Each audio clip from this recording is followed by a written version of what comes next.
Congratulations to PTV on launching the program Traveling Tunes of Pakistan.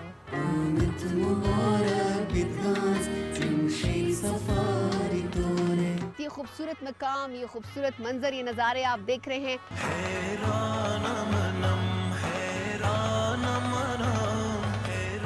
Pakistan کے صوبوں میں جا کر وہاں کے لوگوں کی زبانوں کے بارے میں، ان کے کلچر کے بارے میں ہر چیز آپ کو دکھانے والے ہیں۔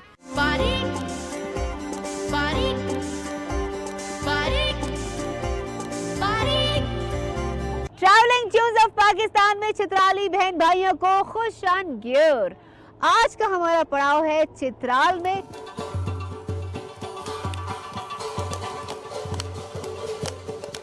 او ګرانو قدرمنو پېښور چې تاسو ته هر کلی وایو خوش آمدید وایو۔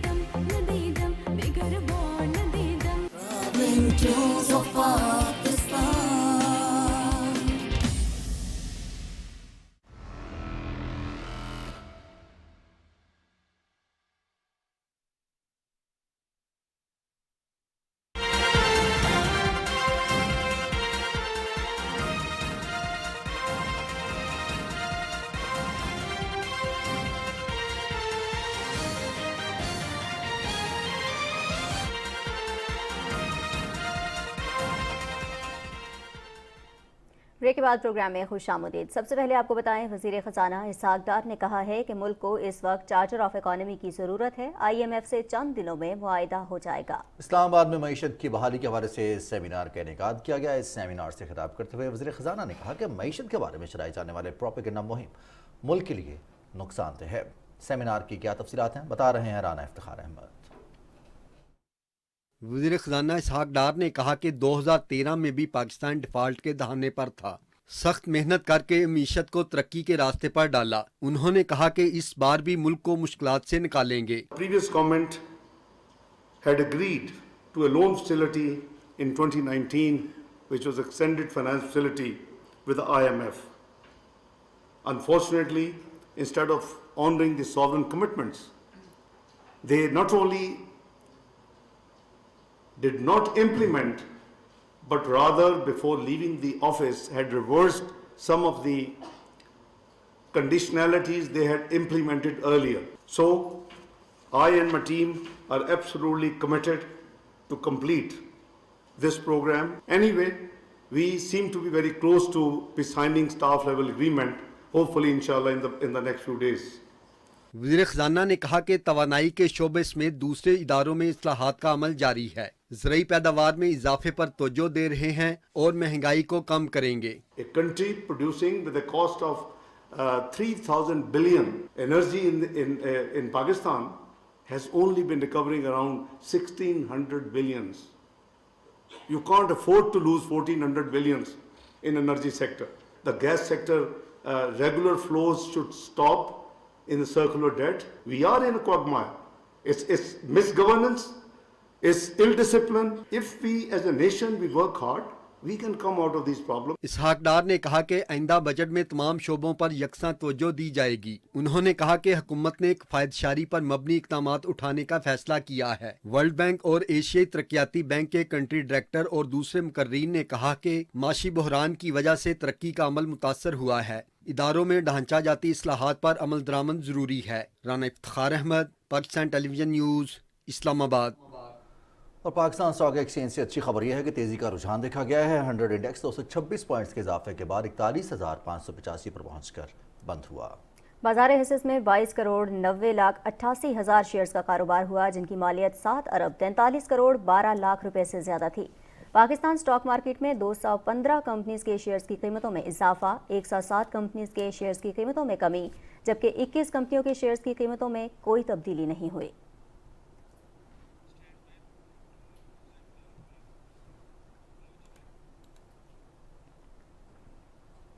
ناظرین، اکانومی کی تازہ ترین صورتحال، آج کا اہم سیمینار اور پھر اسٹاک ایکسچینج سے آنے والی اچھی خبریں اور پاکستان کی معاشی صورتحال کے حوالے سے امید کی کرن ہے۔ ہمارے ساتھ معروف ماہر معیشت مرزا اختیار بیگ صاحب ہیں۔ السلام علیکم مرزا صاحب۔ جی وعلیکم السلام۔ جی سر بہت شکریہ آپ نے وقت دیا پاکستان ٹیلی ویژن نیوز کو. سر ہم دیکھ رہے ہیں کہ وزیر خزانہ اسحاق ڈار نے آج سیمینار سے خطاب کرتے ہوئے کہا ہے کہ عالمی مارکیٹ میں پاکستان کی مصنوعات کی رسائی ایک چیلنج ہے. کیا وجہ ہے کہ ہم عالمی منڈی تک رسائی بہتر بنانے میں ابھی تک کامیاب نہیں ہوئے, اور کاروباری طبقہ اس حوالے سے کیا کردار ادا کر سکتا ہے؟ دیکھیے بہت اچھا سوال ہے. ہماری پیداواری لاگت ہر گھنٹے بڑھ رہی ہے, ہر روز بڑھ رہی ہے, ہر مہینے بڑھ رہی ہے.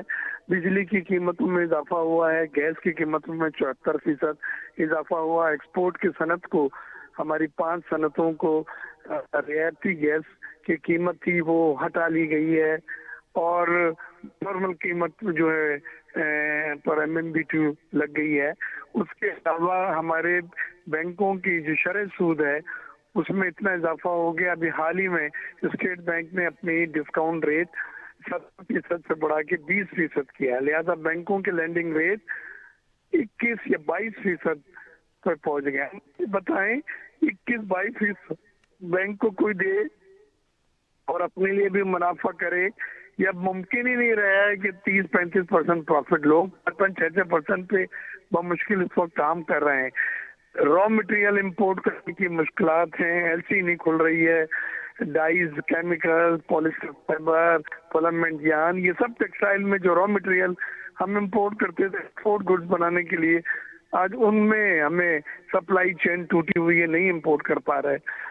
تو یہ تمام چیزیں جو ہیں اس نے پیداواری لاگت میں اضافہ کیا ہے, اور ساتھ ساتھ کمپیٹیٹیونیس ہماری جو ہے وہ ختم ہو گئی ہے. یعنی مقابلتی سکت جو ہے انٹرنیشنل مارکیٹ میں وہ کم ہوتی جا رہی ہے. ہم سے بنگلہ دیش اور دوسرے جو ممالک ہیں وہ سستی اشیاء اپنے بائرز کو آفر کر رہے ہیں.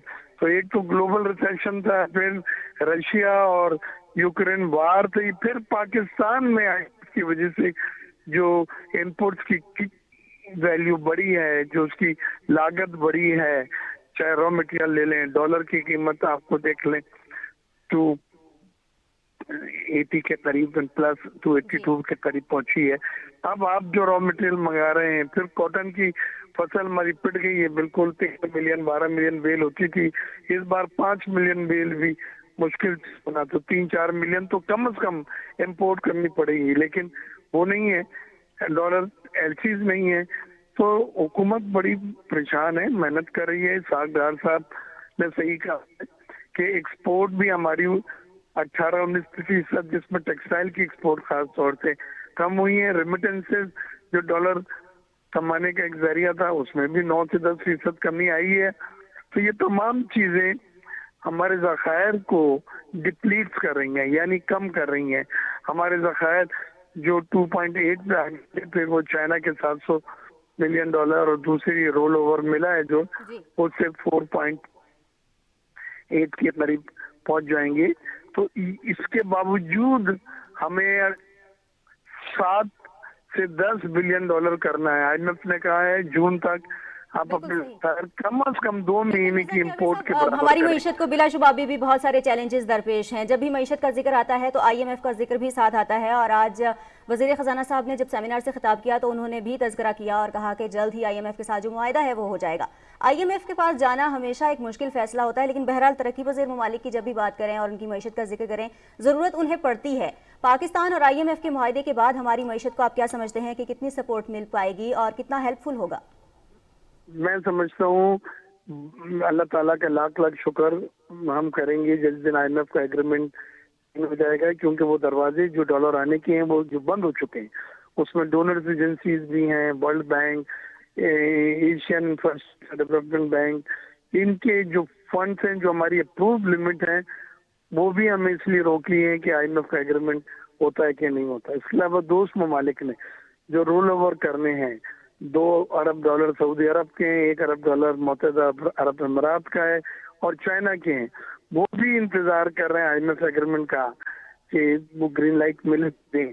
تو ان سب ڈالر جو آنے والے ہیں اور ملنے والے ہیں ان کا تعلق IMF سے ہے اور IMF ایگریمنٹ سے ہے. لہذا اگر IMF ایگریمنٹ مزید تعطل ہوتا ہے, تاخیر کا شکار ہوتا ہے, تو ہمارے ریزرو ہیں وہ پھر جیسے گر رہے ہیں مسلسل اور کم ہو جائیں گے, اور روپے کے اوپر پریشر آئے گا, اور روپیہ مزید کم ہو سکتا ہے. لہذا ضرورت اس بات کی ہے کہ ہم جلد از جلد یہ کڑوی گولی جو ہے نکلے, آئی ایم ایف کا ایگریمنٹ کریں, وہ دروازے کھولیں جس سے ڈالر آنے ہیں اور اپنے ریزروز کو مستحکم کر سکیں. صحیح. مرزا صاحب, ہماری جب بھی انٹریکشن ہوتا ہے, بات ہوتی ہے, ایک سوال اور ایک تذکرہ میثاق معیشت کا لازمی ہوتا ہے, جسے وقت کی ضرورت بھی کہا جاتا ہے. سیاسی جماعتیں اگر اس ایشو پر اکٹھا نہیں ہوتی تو اس کے کیا نتائج ہوں گے؟ کیونکہ ہم تو بار بار بات کر رہے ہیں, آپ بھی, جو ہمارے کاروباری طبقہ ہے وہ بھی یہ بات کرتا ہے, میثاق معیشت پر سب کو اکٹھا ہونا چاہیے. دیکھیں, آج بھی اسحاق ڈار صاحب نے جو کہا ہے کہ آئی ایم ایف کے ایگریمنٹ سائن کرنے میں جو ایک بڑی رکاوٹ سیاسی عدم استحکام ہے, ملک میں سیاسی انتشار ہے, ملک میں یہ جلسے جلوس, یہ ریلیاں, لوگوں کا مرنا, لوگوں کا گرفتار ہونا, یہ کوئی بھی لینڈر ایجنسی یعنی بینک کو اس کو مثبت نہیں لیتے وہ. تو یہ تمام چیزیں ہمیں بہت بڑا نقصان پہنچا رہی ہیں کہ ملک میں سیاسی عدم استحکام ہے. میں تمام سیاسی جماعتوں سے ہاتھ جوڑ کے یہ کہتا ہوں کہ خدا را آپ کے جو بھی پولیٹیکل موٹیوز ہوں آپس میں, لیکن ملک میں میثاق جمہوریت تو ایک سائن کر لیں جس میں معاشی روڈ میپ ایک دے دیا جائے, جس میں بڑے ایشوز پہ سب متفق ہوں. چلے چھوٹے ایشوز ہر حکومت اپنے طور پہ ہینڈل کرے. بالکل, اگر مسائل کا حل کرنا ہے تو اس کے لیے تمام سیاسی جماعتوں کو ایک پیج پر اکٹھا ہونا ہوگا اور میثاق معیشت کے لیے بھی غور کرنا ہوگا. بہت شکریہ مرزا اختیار بیگ صاحب, ہمارے ساتھ موجود رہے اور ہماری جو اس وقت معاشی صورتحال ہے اس پر بڑی تفصیل سے آپ نے بات چیت کی. ناظرین, راولپنڈی اسلام آباد میں اذان مغرب کا وقت ہوا چاہتا ہے, آئیے سننے کی سعادت حاصل کرتے ہیں.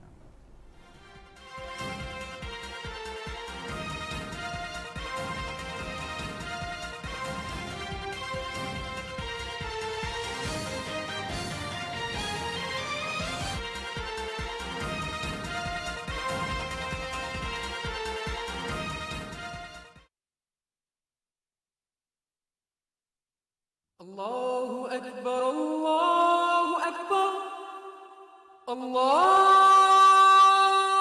أكبر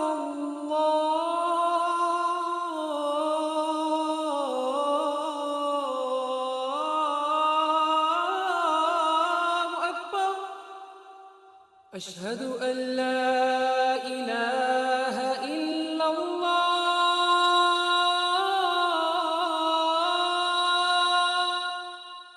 أشهد أن لا إله إلا الله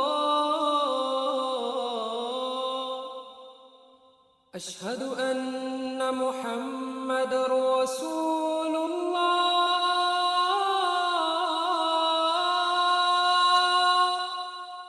أشهد أن محمد رسول الله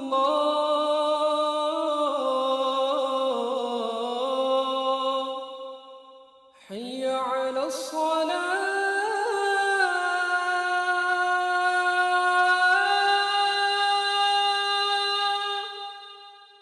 حي على الصلاة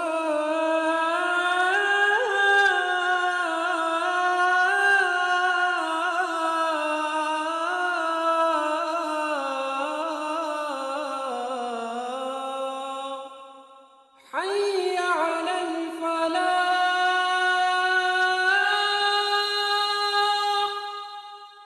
حي على الفلاح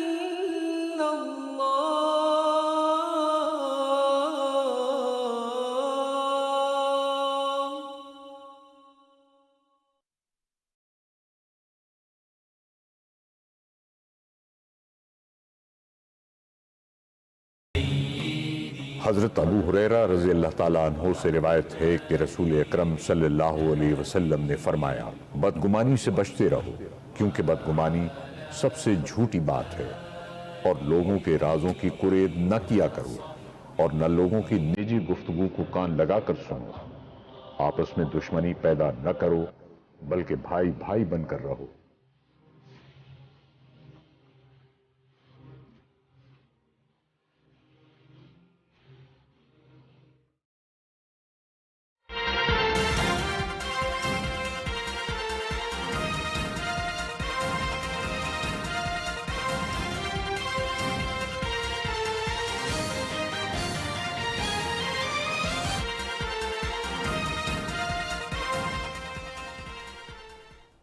بریک کے بعد پروگرام میں بات کریں گے مسلم لیگ نون کی چیف آرگنائزر مریم نواز کی، جن کا کہنا ہے کہ عمران خان خود گھر میں چھپ کر بیٹھا ہے اور قوم کے نوجوانوں کو ڈنڈے کھانے کے لیے سڑکوں پر تنہا چھوڑ دیا ہے۔ نواز شریف نے عدلیہ بحالی کی تحریک شروع کی تو خود باہر نکل کر اس کی قیادت کی، اور یہی لیڈر اور گیدڑ میں فرق ہوتا ہے۔ لاہور میں پارٹی کی نوجوان قیادت سے خطاب کرتے ہوئے مریم نواز نے کہا کہ عمران خان ایسا گیدڑ ہے جس نے نوجوان کارکنوں اور خواتین کو اپنے لیے ڈھال بنا رکھا ہے۔ بڑے افسوس سے مجھے یہ کہنا پڑ رہا ہے کہ جو کال دی کوئی ریلی کی، جس طرح جیل بھرو تحریک کی کال دی اور اس کا ایندھن بنایا ورکرز کو، ینگسٹرز کو، اور خود گھر میں چھپ کے بیٹھے رہے۔ اور آپ دیکھو کہ گھر میں نہ صرف چھپ کے بیٹھے رہے بلکہ جب تک پولیس کھڑی رہی چارپائی کے نیچے سے نہیں نکلے، اور آگے کیا ہوا تھا قوم کے بچوں کو۔ کل جو بچہ، جو قوم کا نوجوان ایک ہلاک ہوا ہے، میں نے آج ابھی کہا ہے کہ اس کی انویسٹیگیشن ہونی چاہیے، لیکن کیا اس بات کا جواب ینگسٹرز کو نہیں مانگنا چاہیے؟ کون سی دنیا کی ایسی کیمپین ہے یا کون سی دنیا کی ایسی تحریک ہے جس میں لیڈر چھپ کے گھر میں بیٹھا ہو اور ینگسٹرز کو اور پاکستان کی یوتھ کو ڈنڈے کھانے کے لیے آگے کر دیا ہو؟ پاکستان کی یوتھ کو بھی اس چیز کا احساس ہونا چاہیے کہ یہ جو ان کو نعرے ان کو دکھائے جا رہے ہیں یا دل فریب خواب دکھائے جا رہے ہیں، ان کی حقیقت کیا ہے؟ ان کو اپنے بچے تو لنڈن میں بڑی سیف جگہوں پہ بٹھائے ہوئے ہیں، ان کو کوئی انگلی بھی نہیں لگا سکتا۔ قوم کے بچے جو ہے ان کو آپ کہتے ہو کہ سڑک پہ آؤ اور مار کھاؤ اور میری کیمپین لیڈ کرو، خود آپ گھر سے نہیں نکلتے۔ مسلم لیگ نون میں نواز شریف صاحب نے اپنے کارکنان کو کبھی اپنی شیلڈ نہیں بنایا، اس ملک کی یوتھ کو اپنی شیلڈ نہیں بنایا۔ میں نے پہلا گیدڑ دیکھا ہے جس نے کارکنان کو اپنی شیلڈ بنایا، حالانکہ لیڈرشپ نواز شریف جیسی ہو تو وہ کارکنان کی شیلڈ بن جاتا ہے۔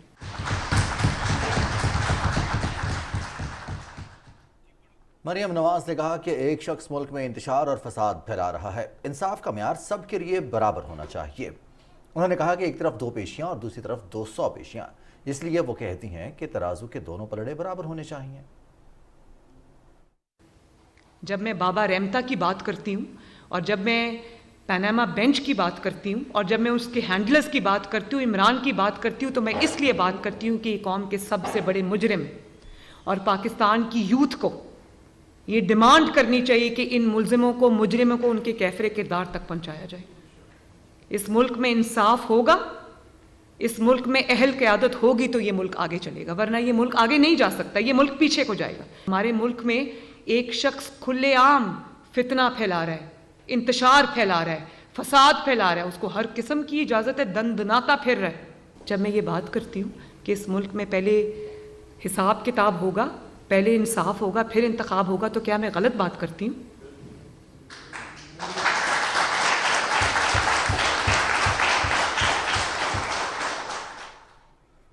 وزیر اطلاعات مریم اورنگزیب نے کہا ہے کہ دہشت گردی کی واپسی کا ذمہ دار فورن فنڈڈ گھڑی چور سیکیورٹی کا بہانہ بنا کر آج پھر عدالت نہیں آیا۔ اپنے ٹویٹ میں وفاقی وزیر اطلاعات نے کہا کہ عدلیہ سے بچو تحریک پر سیکیورٹی مسئلہ نہیں ہوتا، عدالت بلائے تو بیماری، معذوری اور بزرگی ہو جاتی ہے۔ انہوں نے کہا کہ ویڈیو لنک گیدڑ تلاشی نہیں دے گا کیونکہ وہ فورن ایجنٹ بھی ہے اور گھڑی چور بھی۔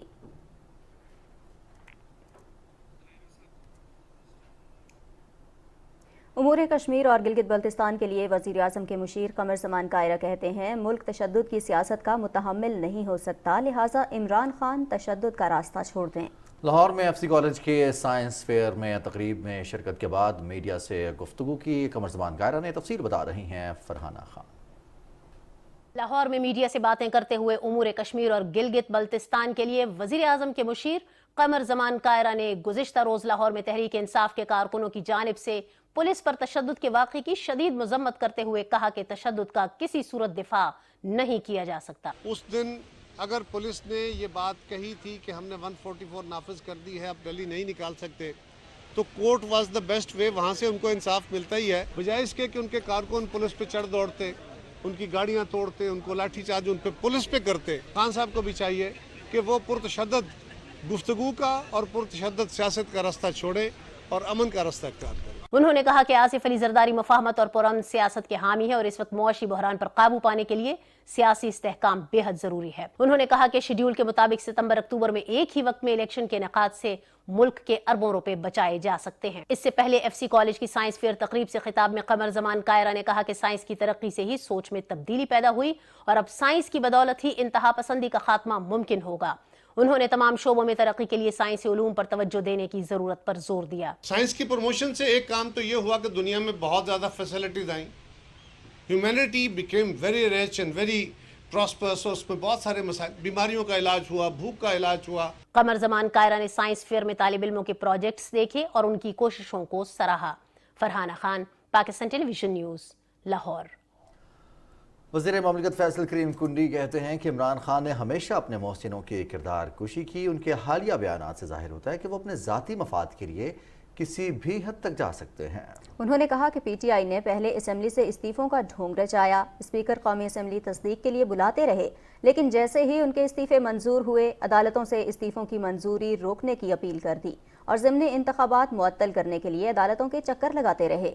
فیصل کریم کنڈی نے کہا کہ حالیہ سیلاب میں بے نظیر انکم سپورٹ پروگرام کے تحت تقریباً 28 لاکھ متاثرہ خاندانوں میں فی خاندان 25,000 روپے تقسیم کیے گئے ہیں۔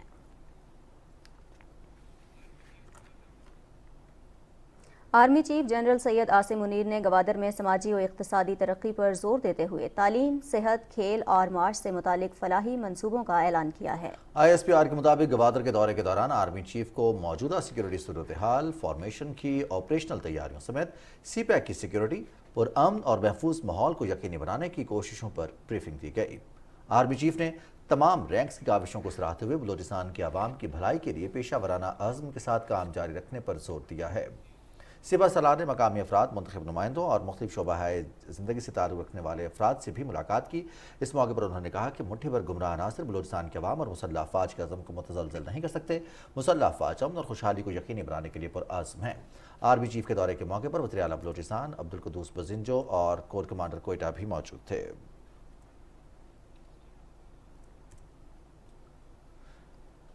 سیکورٹی فورسز نے دہشت گردوں کی موجودگی کی خفیہ اطلاع پر شمالی وزیرستان کے علاقے دتاخیل میں آپریشن کیا ہے۔ آئی ایس پی آر کے مطابق آپریشن میں 9 دہشت گرد مارے گئے۔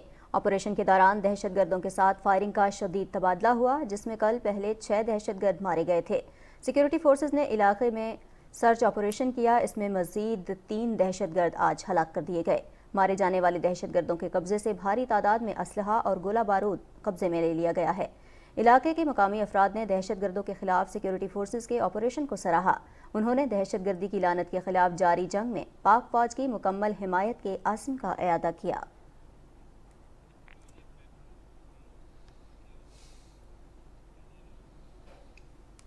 اور اب کچھ بات کریں گے بھارتی فوج کی۔ بھارتی فوج کے افسران کی عیاشیوں پر فوجی جوان سخت نالاں دکھائی دے رہے ہیں۔ بھارتی فوج میں افسران مراد کے باوجود فوجی جوانوں کو ملنے والی سہولیات اور فنڈز ہڑپ کر رہے ہیں۔ بھارتی فوج میں افسران کے خلاف آواز بلند کرنے والوں کو ملازمت سے ہی فارغ کر دیا جاتا ہے۔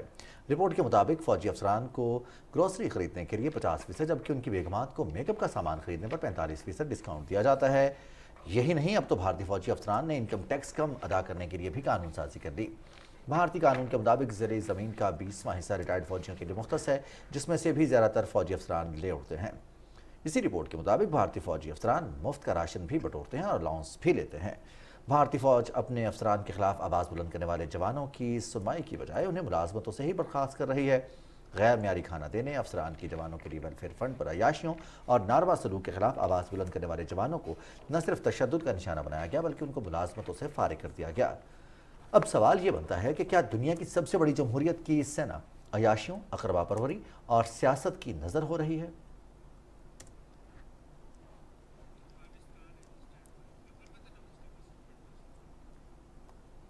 افغانستان کے حوالے سے آپ کو آگاہ کریں گے شمالی صوبہ بلخ میں گورنر کے دفتر میں دھماکہ ہوا ہے، جس میں صوبائی گورنر مولوی محمد داؤد مزمل سمیت متعدد افراد جاں بحق اور زخمی ہوئے ہیں۔ افغان میڈیا کے مطابق صوبہ بلخ میں گورنر کے دفتر میں دھماکہ ہوا ہے۔ دھماکے میں صوبائی گورنر مولوی محمد داؤد مزمل سمیت کم از کم 3 افراد جاں بحق اور 5 زخمی ہوئے ہیں۔ افغان میڈیا رپورٹس کے مطابق دھماکہ خودکش تھا اور جانی نقصانات میں اضافے کا خدشہ ہے۔ تاحال کسی بھی تنظیم نے اس حملے کی ذمہ داری قبول نہیں کی۔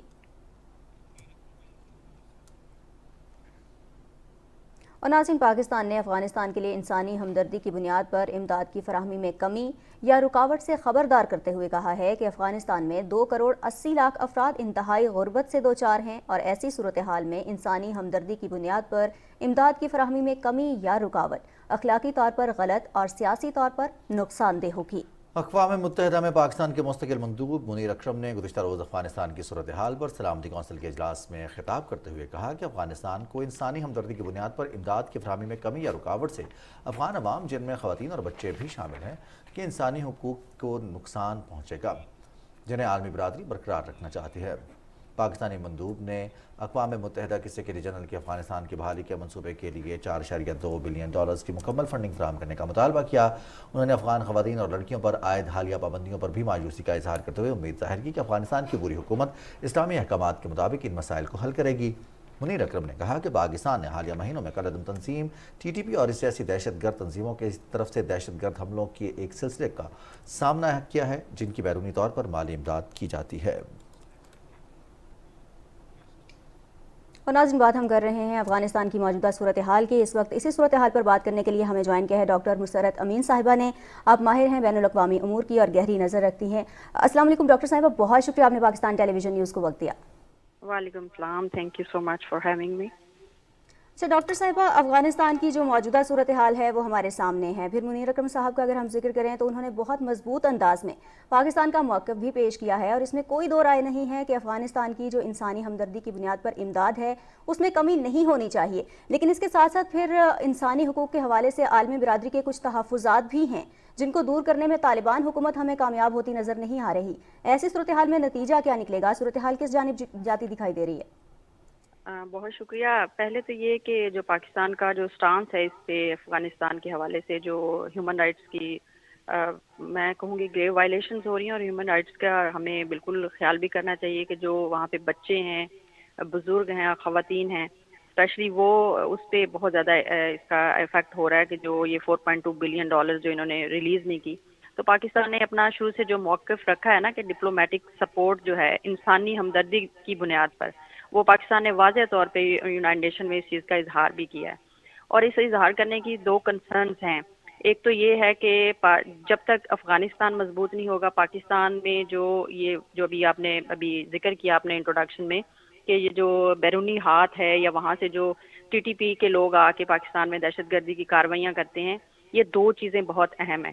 ایک تو وہ رکے گی اور پاکستان اس سے اسٹرانگ ہوگا، اور دوسرا بیرونی ہاتھ کس کو جو لارجر جس کا امپیکٹ ہے یا جس کا فائدہ ہوگا وہ اس کا بھی ہمیں پتہ ہے کہ کون اس میں انوالو ہے، تو پاکستان نے اس کی طرف بھی انڈیکیٹ کیا ہے۔ اسی لیے پاکستان نے کہا ہے کہ جتنی بھی ہیومن رائٹس کی جو آرگنائزیشنز ہیں ان کو بڑا سیریسلی اس کی طرف دیکھنا چاہیے۔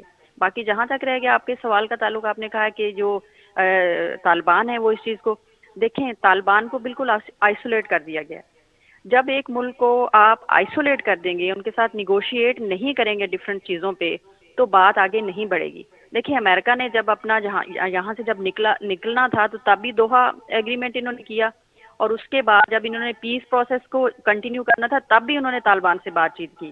تو اب کیوں نہیں کر رہے؟ کیونکہ امریکہ کا تو نوشن یہی ہے کہ ہیومن رائٹس کی جو پاسداری انہوں نے کرنی ہے، ڈیموکریسی کو پروموٹ کرنا ہے، فری ٹریڈ کی انہوں نے بات کی۔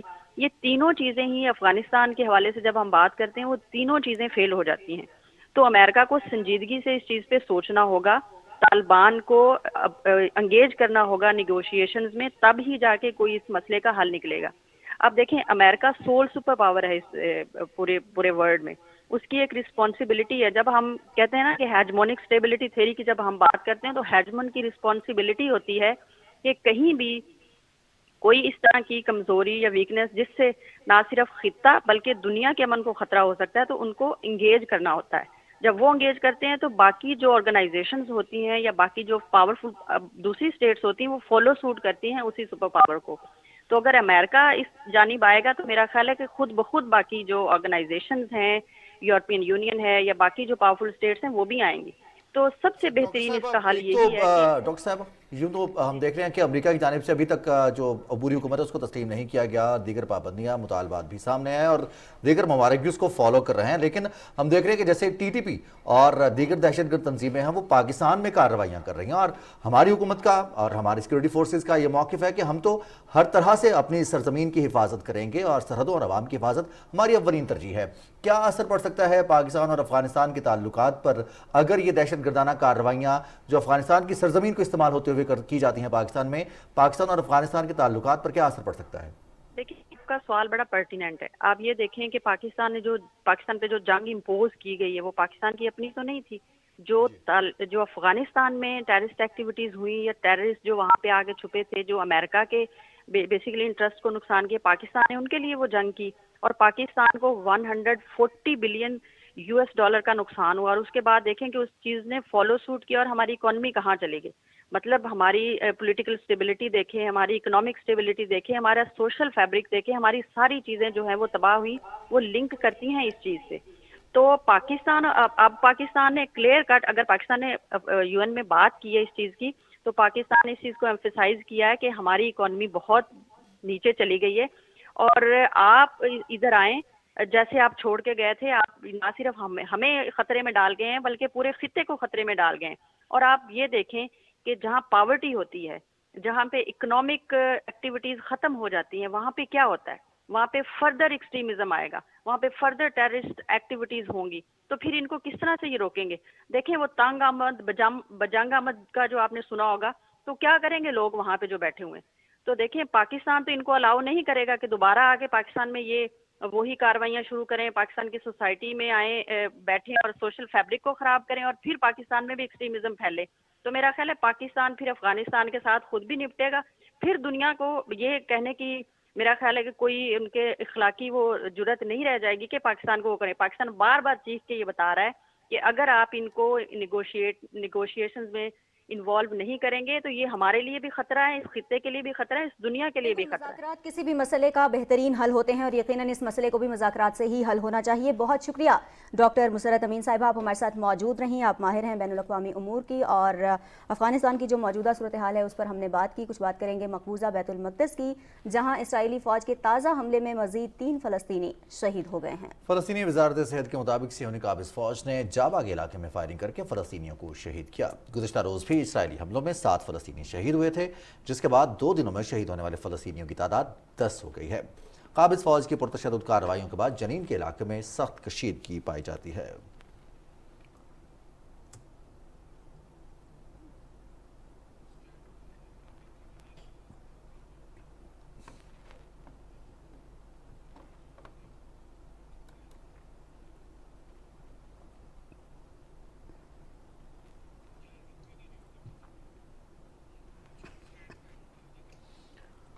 اور اب کچھ بات کریں گے انسانی صحت کے حوالے سے. گردے انسانی جسم کا ایک اہم حصہ ہیں جن کے ذمے صفائی کا کام ہے. ہر جسم میں 2 گردے ہوتے ہیں، لیکن اللہ کی قدرت یہ ہے کہ اگر کسی وجہ سے ایک گردہ متاثر ہو تو دوسرا مکمل کام کرتا ہے. بالکل، اور گردوں کی اہمیت بلا شبہ بہت زیادہ ہے اور انسانی جسم میں گردوں کی جو اہمیت ہے اس کو اجاگر کرنے کے لیے، اس کے حوالے سے شعور لوگوں تک پہنچانے کے لیے آج کے دن کو مختص کیا گیا ہے گردوں کے عالمی دن کے طور پر، اور اس دن کو ہر سال منایا جاتا ہے. کیوں منایا جاتا ہے، ضرورت کیوں پیش آئی، بتا رہی ہیں ازکا مقصود.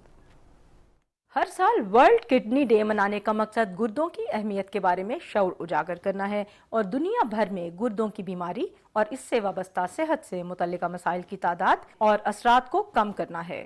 گردوں کا مرض پاکستان بھر میں تیزی سے پھیلنے والے امراض میں سے ایک ہے. پاکستان میں لاکھوں افراد گردوں کی بیماری میں مبتلا ہیں. طبی ماہرین کا کہنا ہے کہ عام افراد ورزش، وزن پر قابو پانے اور متوازن غذا سے اپنے گردوں کی دیکھ بھال کریں. 3-4 بیماریاں بڑی امپورٹنٹ جو گردوں کو خراب کرتی ہیں، جس میں سے سب سے پہلے ذیابطیس ہے جس کو ہم شوگر کہتے ہیں، اس کے بعد بلڈ پریشر ہے، گردے کی پتھریاں ہیں، اور جو لوگ جو دردوں کی دوائیاں کھاتے رہتے ہیں اس کی وجہ معلوم کیے بغیر اور سال جو دوائیاں کھاتے ہیں اس سے گردے خراب ہوتے ہیں. جن کی فیملی ہسٹری ہے، جن کی گردے خراب ہونے کی، جن کو موٹاپا ہے، جو اسموکرز سگریٹ پیتے ہیں، ان میں گردے کے چانسز جو ہیں بہت جلدی خراب ہونے کے، تو ان کو 2-3 ٹیسٹ کرا لینے چاہیے. ایک تو کریٹین کا ٹیسٹ ہوتا ہے، ہر لیبارٹری میں اویلیبل ہے، وہ اس کی جو کٹ لمٹ ہے 1 ہے. اگر 1 سے زیادہ ہے تو آپ کو نیفرولوجسٹ کو دکھانا چاہیے. تحقیق کے مطابق ہر 10 میں سے ایک شخص گردے کی بیماری میں مبتلا ہے. دل کے بعد گردے ہمارے جسم کا اہم عضو ہیں. مناسب غذا کھائیں، اچھی طرز زندگی اپنائیں، چند احتیاطی تدابیر اختیار کر کے اپنے گردوں کی حفاظت کیجیے. اسکا مقصود، پاکستان ٹیلی ویژن نیوز، لاہور. حسکا مقصود کی رپورٹ آپ نے ملاحظہ کیا. اور اب گردوں کے عام امراض کون سے ہیں یہ جان لیتے ہیں. ہمارے ساتھ موجود ہیں ڈاکٹر محمد رمضان صاحب. ڈاکٹر صاحب السلام علیکم. وعلیکم السلام. سر بہت شکریہ آپ نے وقت دیا. آپ نیفرولوجسٹ ہیں، گردوں کے امراض کے حوالے سے آپ ماہر ہیں. عام امراض کون سے ہیں اور کیا علامات ظاہر ہونے پر فوری طور پر ڈاکٹر سے رجوع کرنا چاہیے؟ آپ لوگوں کا بھی بہت بہت شکریہ کہ اس معاملے کی طرف آپ لوگوں نے توجہ دی. یہ بہت آج کل گردوں کی بیماری پوری دنیا میں پھیلی ہوئی ہے اور پاکستان میں خاص طور، اور یہ توجہ طلب مسئلہ ہے. جو عام طور پہ بیماریاں ہیں، ایک تو شوگر ہے، جن لوگوں کی شوگر کنٹرول نہیں ہوتی، ڈائبٹیز سے یہ دنیا میں نمبر 1 ہے. دوسری آ جاتی ہے وہ لوگ جن کا بلڈ پریشر ہوتا ہے لیکن وہ بلڈ پریشر کو کنٹرول نہیں کرتے، تو جہاں ان کو فالج کے اٹیک ہوتے ہیں، ہارٹ کے اٹیک ہوتے ہیں، وہیں گردے بھی ان کے خراب ہو جاتے ہیں. تیسرا جو ہمارے ملک میں بہت زیادہ کامن چیز ہے وہ پتھریاں ہیں.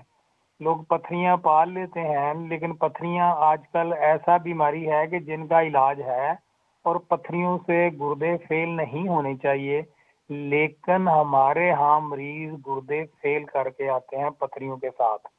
ٹھیک ہے. اس کے علاوہ ہمارے ہاں پانی کی ناقص جو غذائیں ہیں اور جو ملاوٹ شدہ غذائیں ہیں اور جو ہم نے قدرتی غذائیں چھوڑ دی ہیں، قدرتی سبزیاں چھوڑ دی ہیں، وہ بھی ایک بہت بڑا فیکٹر ہے.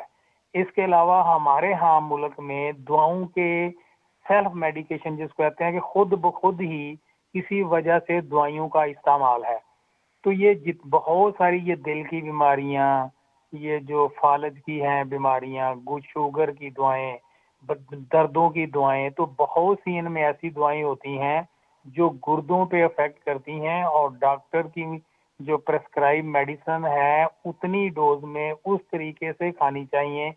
سیلف جس کو کہتے ہیں کہ بذات خود ہی لے کے درد ہوئی ہے تو دوائی کھاتے رہے، مطلب یہ بھی گردوں کو خراب کرتی ہیں. سے بچنے. اچھا ڈاکٹر صاحب، گردوں کے جو امراض ہیں کیا وہ موروثی ہیں، والدین سے بچوں کو منتقل ہو سکتے ہیں؟ اور دوسرا یہ بھی بتائیے گا کہ ایسے افراد جو شوگر یا پھر بلڈ پریشر کے مریض ہیں ان میں گردوں کے امراض کا خطرہ کتنا ہے؟